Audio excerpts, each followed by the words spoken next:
Good morning student. आज हम लोग हमारे सेकंड क्लास में आप लोगों का स्वागत है। आज हम लोग क्वेश्चन करेंगे। हम लोग पिछली बार क्वेश्चन कर रहे थे तो इसमें से एक क्वेश्चन छूट गया था, उसको बताते हैं। फिर यहाँ से ख़त्म किए थे, उसके बाद से बताने स्टार्ट करेंगे। तो आज हम लोग पहले क्वेश्चन सॉल्व करेंगे, जो छूटा था उससे पहले करेंगे। ये क्वेश्चन 2.3 छूट गया था, इसको पहले कर लेते हैं। है कि क्वेश्चन क्या कह रहा है 2.3, ऊष्मा का मात्रक कैलोरी है और यह लगभग 4.2 जूल के बराबर है, जहाँ 1 joule equal to 1 kg metre square second की पावर -2। मान लीजिए कि हम मात्रकों की कोई ऐसी प्रणाली का उपयोग करते हैं जिससे द्रव्यमान का मात्रक अल्फा kg के बराबर है, लंबाई का मात्रक बीटा मीटर के बराबर है और समय का मात्रक गामा सेकंड के बराबर है। तो यह प्रदर्शित कीजिए कि नए मात्रों के पदों में कैलोरी का परिणाम 4.2 अल्फा की पावर -1 बीटा की पावर -2 गामा स्क्वायर है। ठीक, स्टार्ट करते हैं। हीट दिया है, कितना दिया है हीट कितना दिया है 4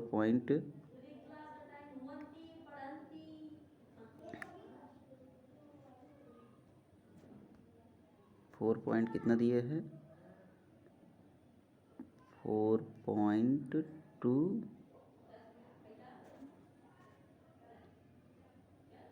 एच इक्वल टू दिया है 4.2 जूल, जो कि जूल बराबर 1 जूल बराबर कितना दे रहा है kg मीटर स्क्वायर सेकंड की पावर -2। ये तो दे रहा है, तो इसको ऐसे भी लिखा जा सकता है 4.2 kg मीटर स्क्वायर और सेकंड की पावर -2। क्योंकि देखिए इतना चीज़ हो गया। अब आगे देखिए एच बराबर कितना आ गया 4.2 kg मीटर स्क्वायर सेकंड की पावर -2 आ गया। क्योंकि एकाग्र द्रव्यमान का बात करें, इसका द्रव्यमान कितना दिया है अल्फा kg। अगर एकाग्र द्रव्यमान का बात करते हैं तो आ जाएगा क्या, एकांक द्रव्यमान का बात करेंगे तो आ जाएगा 1 kg बराबर क्या हो जाएगा। अगर अल्फा kg दिया है तो एकांक द्रव्यमान 1/अल्फा होगा। ऐसे में 1 मीटर क्या होगा 1/बीटा। ऐसे समय का भी 1 सेकेंड बराबर 1/1 गामा हो गया। इतनी चीज़ हो गई क्लियर।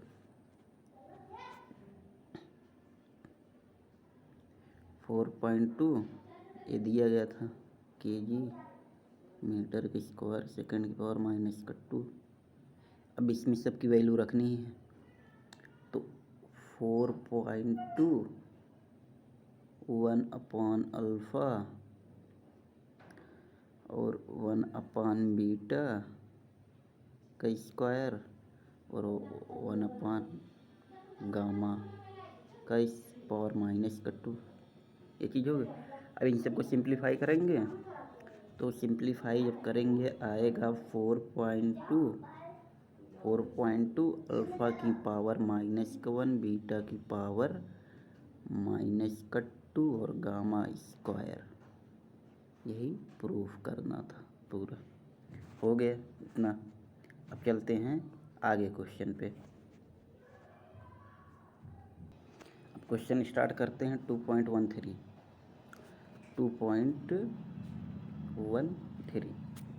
किसी कोई भौतिक राशि P 4 प्रेक्षण योग्य राशियाँ A B C vector D से इस प्रकार संबंधित हैं। P = a³ b² √c × d ऐसा है। तो इनकी प्रतिशत त्रुटियाँ दी गई हैं 1%, 3%, 4%, 2%। राशि P प्रतिशत की त्रुटि है यदि उपर्युक्त संबंध का उपयोग करके P का प्रकृत मान इतना आता है तो आप परिणाम का किस मान तक निकटतम ले जाएंगे। बहुत आसान है, इसे देखिए आप। जो P दिया है इसका आप पहले डेल पी अपॉन पी निकालिए। 3 डेल ए अपॉन ए होगा प्लस का 2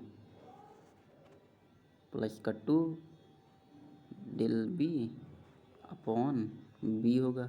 ऐसे आगे करिएगा, ये पूरा करेंगे तो आपको सॉल्व करें मैक्सिमम जब सॉल्व करेंगे तो ऐसा आएगा कुछ।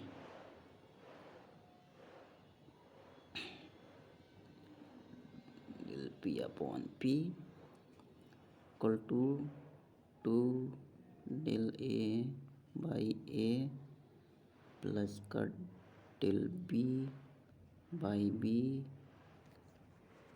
सॉरी यहाँ 3 होगा, यहाँ 2 होगा, फिर माइनस का 1/2 del C by C minus का डेल डी बाई डी। अगर इसका मैक्सिमम प्रतिशत त्रुटि निकालेंगे तो सब जो माइनस है वो भी प्लस हो जाएंगे। ठीक है, ऐसा हो जाएगा del P upon P into का 100 और यहाँ maximum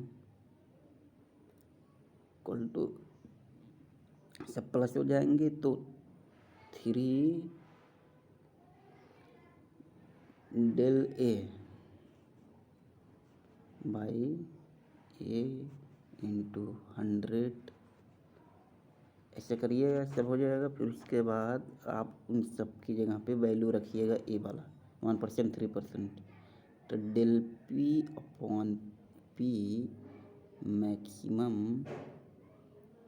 into 100 equal to 3 into 1% plus का 2 इंटू 3 फिर प्लस का 1/2 इंटू 4 फिर प्लस का 2। इन सबको सॉल्व करेंगे तो सबको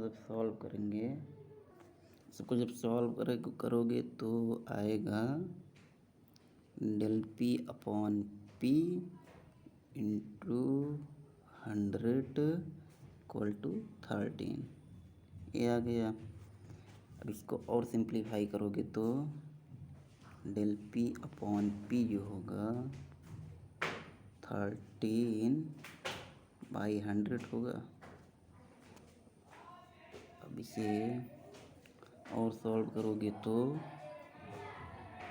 डेल पी अपॉन मत ले जाइए, पी को उधर भेज दीजिएगा, इंटू पी हो जाएगा अपॉन का 100। अब देखिए del P equal to P की वैल्यू दे रखी है उसी क्वेश्चन में, देखिएगा 13 इंटू 3.763 बाई का 100। अब जब इस इक्वेशन को जब सॉल्व करोगे आप इसको तो यहाँ से डेल पी की वैल्यू जो निकल कर आएगी, ठीक, इतना करने के बाद आपको तो del P equal to P की वैल्यू रख देंगे वहाँ 3.763/100। जब इसको हम लोग सॉल्व करेंगे तो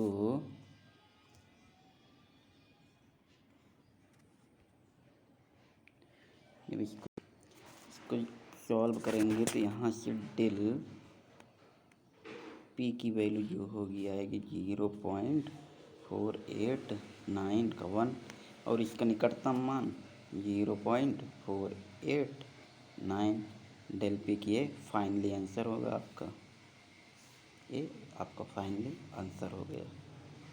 ठीक, अब हम लोग चलते हैं 2.14 पे। क्वेश्चन कह रहा है किसी प्रश्न में की अनेक त्रुटियां हैं, आवर्त कर रहे किसी कण के विस्थापन के 4 भिन्न सूत्र दिए गए हैं, जो कि एक कण का विस्थापन जो है कण की चाल है, टी जो है गति का आवर्तकाल है, विमीय आधारों पर गलत सूत्रों को निकाल दीजिए। ठीक है, देखिए बहुत आसान क्वेश्चन है, इसको बहुत आसानी से समझिएगा।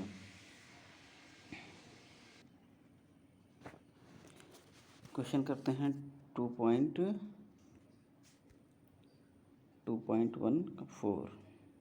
ठीक है, देखिए इसमें जो है बी और सी सही हैं। बी नंबर और सी नंबर, बी नंबर और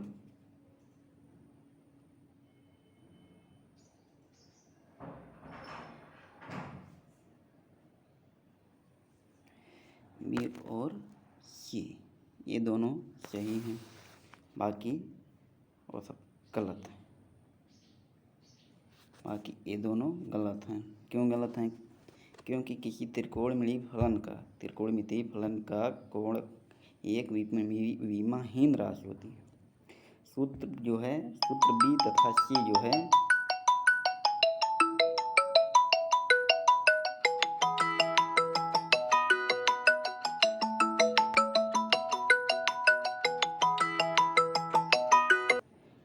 ठीक है, बी और सी ये दोनों सही हैं। ओके गलत, क्योंकि त्रिकोणमितीय फलन का कोण एक विमाहीन राशि होता है। बी तथा सी में कोण बीटी विमाहीन नहीं है, तब प्रयुक्त दोनों सूत्र सही नहीं हैं। शेष दोनों सूत्र ए और डी सही है। ठीक है, ये दोनों कौन से गलत हैं? ये दोनों गलत हैं, बी और सी, ए और डी सही हैं। ठीक है, तीन बात समझ में आ गई। चलते हैं नेक्स्ट क्वेश्चन पे।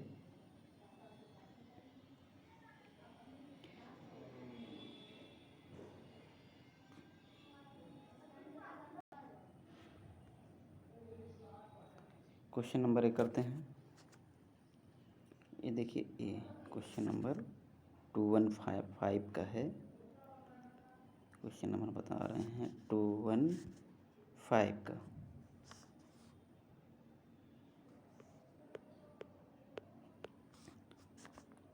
ये चीज़ देखिए गलत लिखा है, इसको सही करके लिखना है। ठीक है,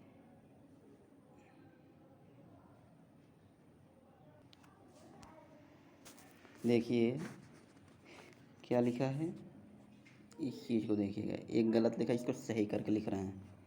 क्या दिया है? m equal to m not upon 1 minus का v स्क्वायर, 1 माइनस का v स्क्वायर पावर हाफ, ये लिखना है। तो क्या करना, इस b को उधर भेज दो, m को इधर ले आओ। क्या होगा? m not upon m equal to 1 minus का v स्क्वायर पावर हाफ। क्योंकि आइंस्टीन का जो समीकरण होता है E बराबर MC स्क्वायर, ये होता है MC स्क्वायर। तो इस वाले इक्वेशन में m नॉट अपॉन m जो आया था, इसमें हम लोग में पावर की हाफ जो है, इसमें c रखेंगे। जब c रखेंगे तो क्वेश्चन कुछ इस तरह से आएगा। देखिएगा, m equal to m not upon 1 minus का v square upon c square power half. ये इक्वेशन कुछ निकल के आएगी, ये सही है। अब आगे चलते हैं। क्वेश्चन है अब 2.16 का। हाइड्रोजन परमाणु की त्रिज्या। क्वेश्चन पढ़ते हैं 2.16। परमाणविक पैमाने पर लंबाई का सुविधाजनक मात्रक एंगस्ट्रॉम है और इसे एंगस्ट्रॉम रेशियो 1 एंगस्ट्रॉम इक्वल 10⁻10 है की पावर -2 मीटर है द्वारा निश्चित किया जाता है। हाइड्रोजन के परमाणु का माप लगभग 0.5 एंगस्ट्रॉम है। हाइड्रोजन परमाणुओं के 1 मोल का मीटर क्यूब में कुल आणविक आयतन कितना होगा? चलो क्वेश्चन लगाते हैं। हाइड्रोजन परमाणु की त्रिज्या दी है, कितना दिया है, आर दे रखा है, कितना दिया है 0.5 एंगस्ट्रॉम। इसे चेंज करो तो क्या आएगा 0.5 इंटू 10⁻⁻10 मीटर आ गया। तो चीज़ आ गया। प्रत्येक हाइड्रोजन परमाणु का आयतन जो होता है फार्मूले 4/3 पाई आर का क्यूब। ठीक है, ये तुम्हारा फार्मूला है, ये फार्मूला है। अब इस फार्मूले पर हाइड्रोजन की जो ए आर है ये इसको इस पे रखेंगे। ठीक है, आर की जगह पर रखेंगे, आर की जगह पर रख के सॉल्व करते हैं इसको। देखिए कितना था 4/3 इंटू पाई को हमने चेंज कर लिया इंटू 0.5 इंटू 10⁻⁻10 क्यूब। जब इसे सॉल्व किया, सॉल्व करने के बाद आंसर हमारा कुछ इस तरह से आया 10⁻31। वी जो है हाइड्रोजन का प्रत्येक परमाणु का आयतन है इतना। ठीक है, अब चूँकि एक चीज़ ध्यान में रखिए, अब देखो क्योंकि एक मोल में परमाणुओं की संख्या कितनी होती है, एक मोल में परमाणुओं की संख्या कितनी होती है, कुछ ऐसा होता है परमाणुओं की संख्या 6 इंटू 023 10⁻23। एक मार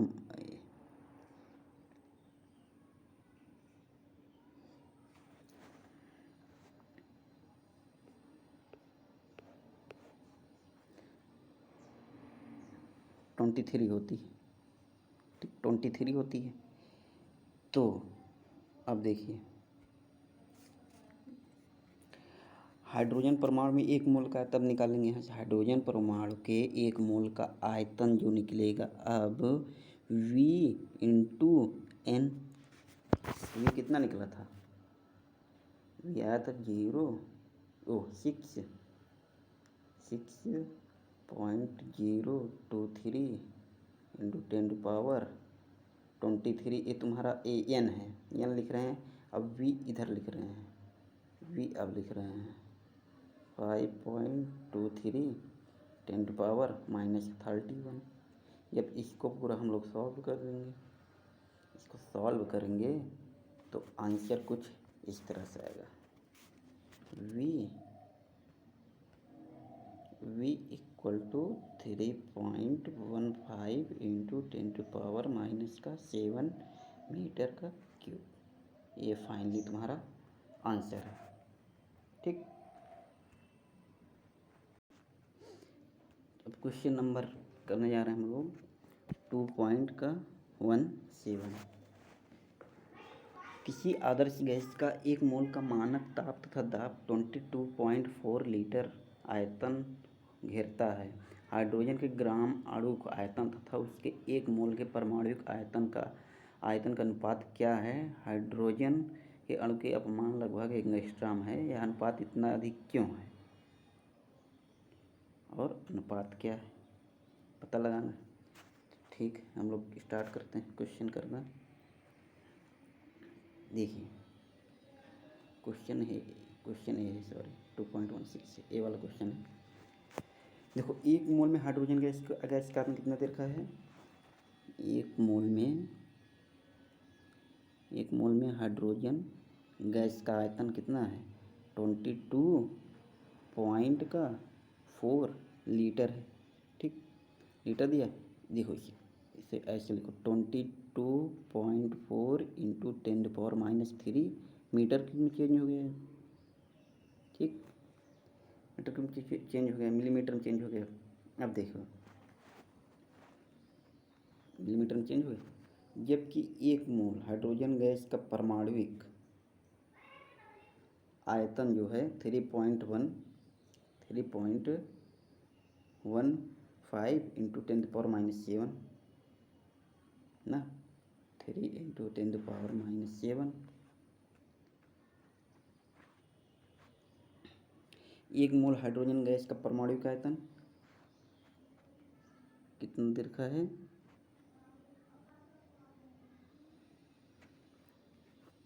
जबकि 1 मोल 3 × 5 × 10⁻⁷ का मीटर क्यूब दे रहा। क्योंकि अब फार्मूला एक ही निकलेगा यहाँ से, दो चीज़ बताएं, ध्यान देना। ऊपर निकला, अब देखो, अब फार्मूला हम दूसरा बताने चल रहे हैं इसी का, क्योंकि अनुपात का फार्मूला है 1 मोल हाइड्रोजन गैस का आयतन अपॉन 1 मोल हाइड्रोजन गैस के परमाणविक का आयतन। इस फार्मूले पर रखते हैं दोनों जो आया है, दोनों रख के सॉल्व करेंगे। 22.4 × 10⁻³ अपॉन 3.15 × 10⁻⁷। इसे सॉल्व करेंगे तो कुछ इस तरह से रेशियो आएगा, 7.1 × 10⁴/1 ये आया इसका। अब देखिए इस क्यों अधिक है, इसकी बात है। इसी अनुपात का मान इतना अधिक होने का अर्थ यह है कि गैस का आयतन उसमें उपस्थित अणुओं के वास्तविक आयतन की तुलना में बहुत अधिक होता है। इसका अन्य अर्थ यह है कि गैस के अणुओं के बीच बहुत अधिक खाली स्थान होता है, इससे इसका आयतन बहुत अधिक होता है। ठीक, अब चलते हैं अगले क्वेश्चन पे। अगले क्वेश्चन पर 2.1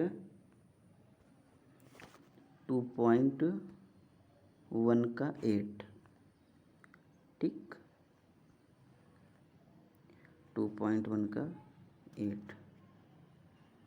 ये देखो, कह रहा कि व्याख्या कीजिए इस समान परीक्षण की व्याख्या। यदि तीव्र गति से गतिमान किसी रेलगाड़ी की खिड़की से बाहर देखें तो समीप के पेड़, मकान आदि रेलगाड़ी की गति की विपरीत दिशा में तेजी से गति करते हुए प्रतीत होते हैं, परंतु दूरस्थ पिंड स्थिर प्रतीत होते हैं। याद है कि आप चल रहे हैं, इसलिए दूरस्थ वस्तुएं आपको अपने साथ चलती हुई प्रतीत होती हैं। देखिए क्योंकि प्रतीत होती हैं, जो पास की चीज़ें होती हैं हमारी गाड़ी में जब सफ़र करते हैं तो क्यों होती हैं, क्योंकि उनका कोणीय वेग जो पास होती हैं उनका अधिक होता है। कोणीय वेग, एंगुलर वेलोसिटी जो होती है बहुत अधिक होती है, और जो दूर की वस्तुएं होती हैं वो स्थिर प्रतीत होती हैं, क्योंकि उनका कोणीय वेग बहुत ही कम होता है, जिससे हमें स्थिर प्रतीत होती हैं। और पास की वस्तुओं कोणीय वेग ज़्यादा होने के कारण वो अधिक गतिशील प्रतीत होती हैं, हमारे साथ चलती प्रतीत होती हैं। ठीक है, इस कॉन्सेप्ट को समझिए। अब आगे चलते हैं। अब क्वेश्चन नंबर है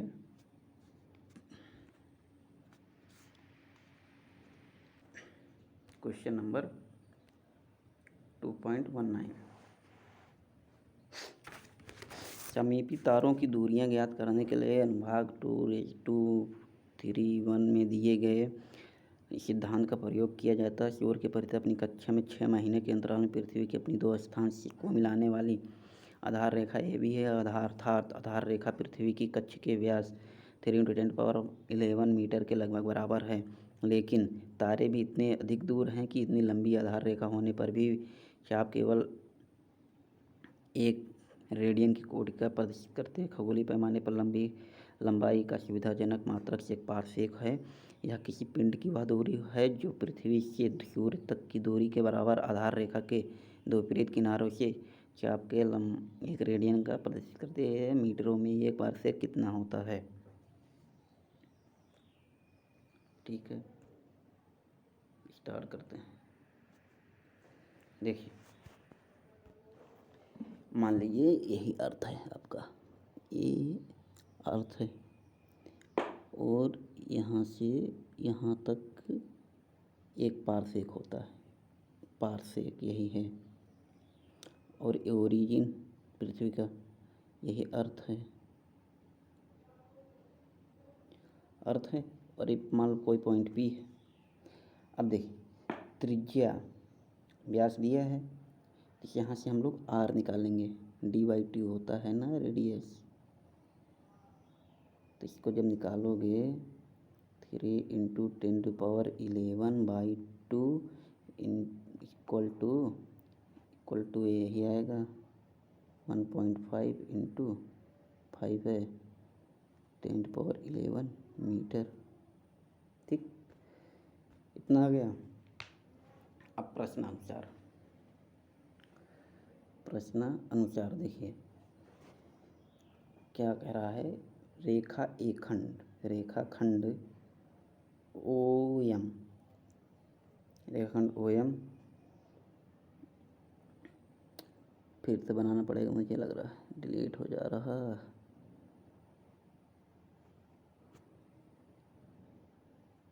OMP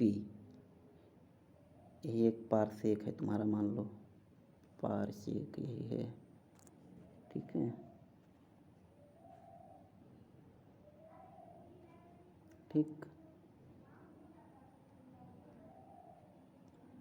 पारसेक ये प्रश्नानुसार देखिए रेखाखंड OM, ये चीज़ देखिए OM बिंदु P पर 1 रेडियन का कोण आंतरित करता है ना।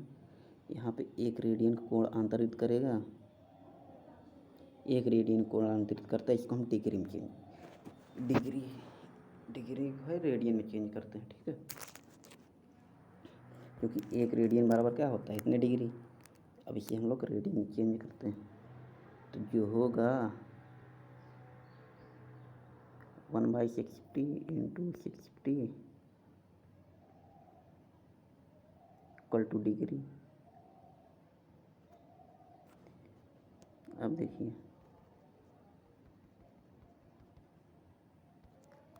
ये 1/60 × 60 × π/180 ये रेडियन में हो गया। ये चीज़ ध्यान में नोट कर लीजिएगा, इसको रेडियन में चेंज हुआ है।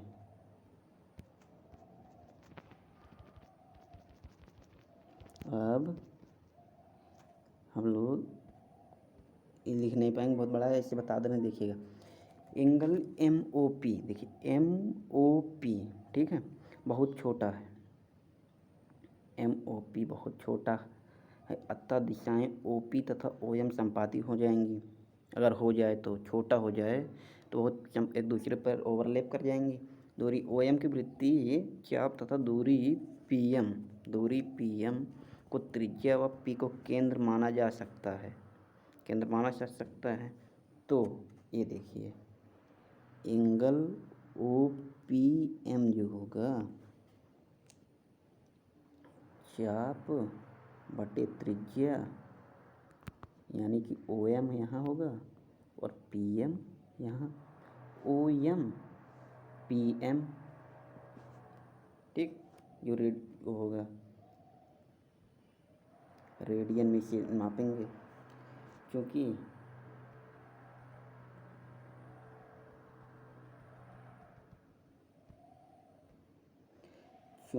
एक रेडियन हम लोग निकाल चुका है, कितना होता है 160 × π/180 equal to 1.5 × 10⁻11 metre upon 1 parsec. नहीं तो 1 पारसेक। इसे जब सॉल्व करेंगे हम लोग इस चीज़ को,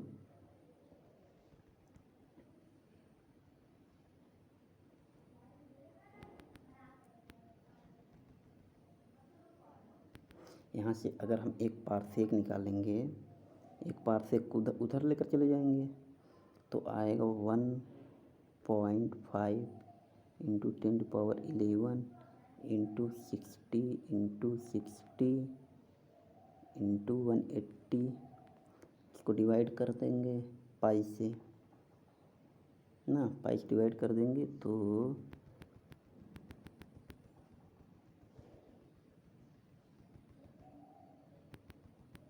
पाई से डिवाइड करने पर जो आंसर आएगा इसका 3.0 × 10⁻16 के मीटर के बराबर आएगा। यही आंसर होगा आपका, लास्ट में यही आंसर होगा। इस क्वेश्चन का आंसर ए होगा।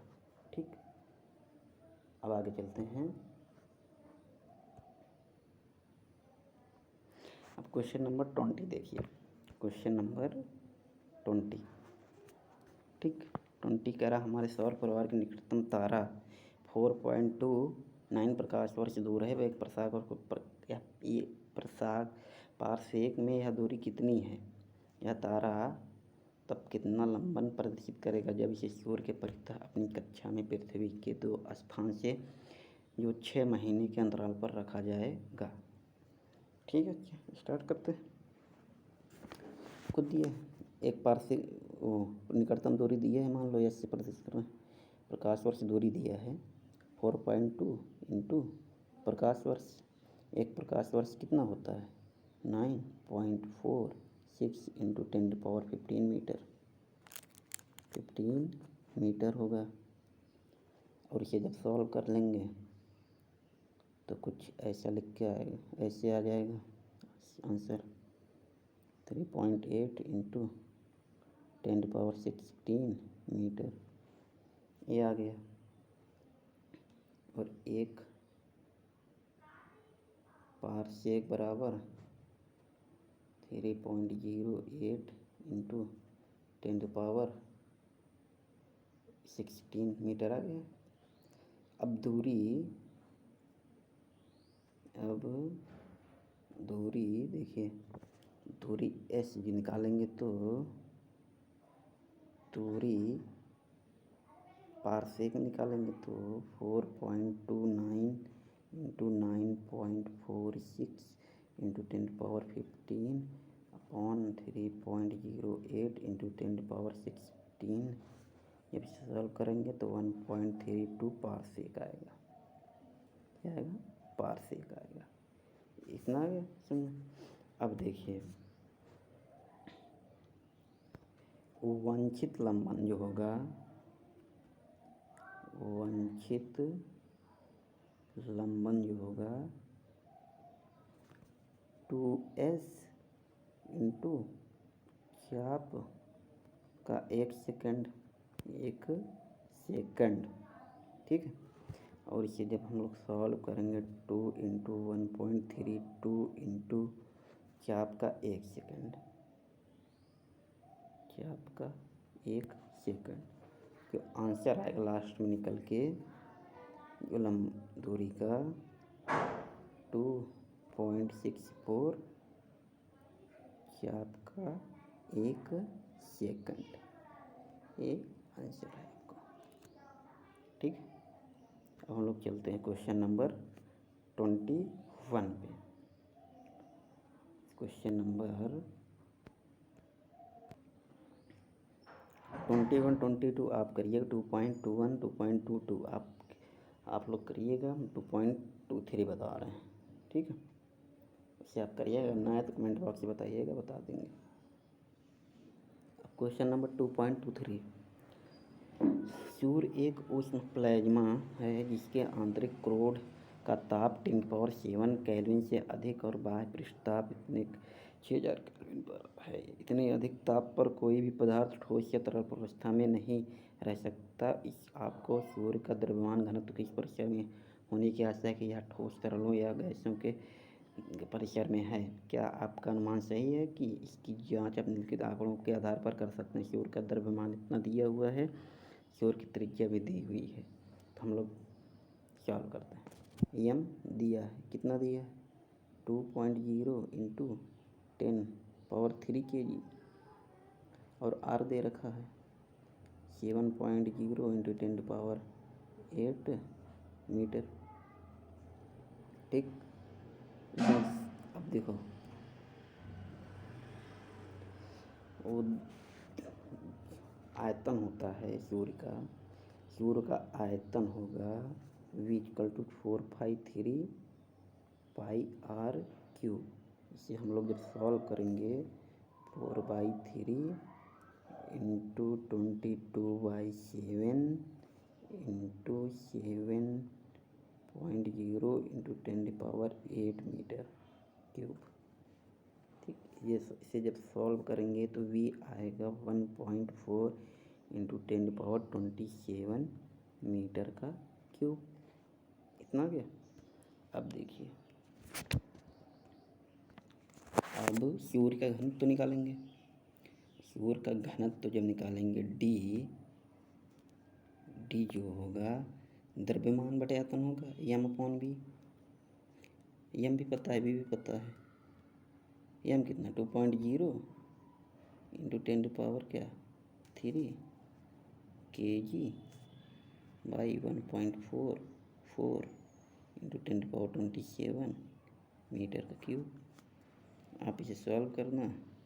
सॉल्व करने के बाद आंसर कुछ इस तरह से आएगा 10⁻3 kg बाई मीटर का क्यूब। डी घनत्व इतना आएगा। ये रहा आपका फाइनली आंसर।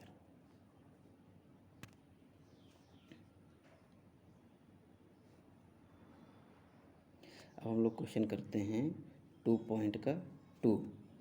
ठीक है, क्वेश्चन स्टार्ट करते हैं। कह रहा जब बृहस्पति ग्रह पृथ्वी से इतने लाख किलोमीटर दूर होता है तो इसके व्यास की कोणीय माप इतना का चाप है। बृहस्पति का व्यास प्रकलित कीजिए। हमको यहाँ पे व्यास निकालना। ठीक, चलो स्टार्ट करते हैं। फिर क्या होगा, व्यास का कोणीय माप थीटा। कोणीय माप थीटा जो है दिया है, थीटा क्या दिया है 35.72 का second. 35.72 60 into 60 into pi by 180। ये रेडियन में चेंज हो गया पूरा। इसे हमने क्या किस में चेंज कर दिया, रेडियन में चेंज कर दिया। अब जो व्यास होगा इसका डायामीटर जो निकालने के लिए कह रहा है, व्यास यानी कि डी होगा एस इंटू थीटा। एस दिया है 82.47 into 10⁻5 into 35.72 60 into 60 into pi by 180। इसको सॉल्व कर लेंगे तो यहाँ से डायमीटर पता चल जाएगा। इसे जब हम लोग सॉल्व करेंगे तो यहाँ से डायमीटर जो आएगा डी जो आएगा 1.43 इंटू 10⁻5 किलोमीटर। इसे आप मीटर में चेंज कर सकते हैं। 1.43 इंटू 10⁸ मीटर। ये भी सही है, वो भी सही, ये भी सही, ये भी सही, दोनों भी कर सकते हैं आप। चलिए फिर आज तक की क्लास यहीं पे ख़त्म होती है। अब इसके बाद से हम अब कल से स्टार्ट करें। कल की क्लास में बताएंगे 2.25 से स्टार्ट करेंगे। ठीक है, अतिरिक्त अभ्यास। Okay, bye bye. फिर चलते हैं। धन्यवाद आप लोगों का।